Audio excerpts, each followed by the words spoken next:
In this chapter of movies, we're going to take some time and talk about how to optimize your images for the web.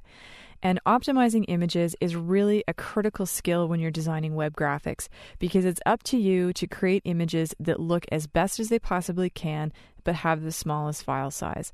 We've all been frustrated by slow loading graphics, and there's a number of things that are out of your control when it comes to how quickly your websites load. But the one thing you can control is how small your graphics are on your website. So take some time and really focus on the exercises in this chapter, because they will help you develop skills for creating the smallest graphics with the best quality. There's two main formats that we're going to focus on in this chapter. The first is JPEG. JPEG stands for Joint Photographic Experts Group, and it's best for continuous tone images such as photographs, glows, gradients, drop shadows, and so on.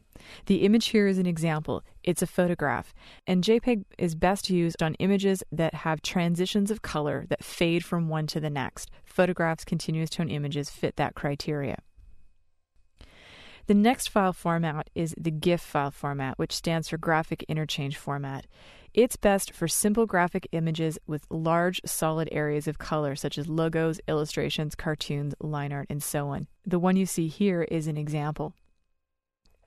The GIF file format basically looks for patterns in colors, so single runs or single rows of color, and that's how it optimizes based on that criteria. Now, there are going to be times when you have an image that has both flat graphical content and continuous tone content. This is actually an example here. You can see that most of the image is made up of flat graphical content, but we do have this smoke curl that has this soft gradient on it. And there are ways that you can get around that in both Photoshop CS2 and ImageReady CS2. So take some time and take a look at the movies in this chapter so that you can develop some techniques for how to optimize your images for the web.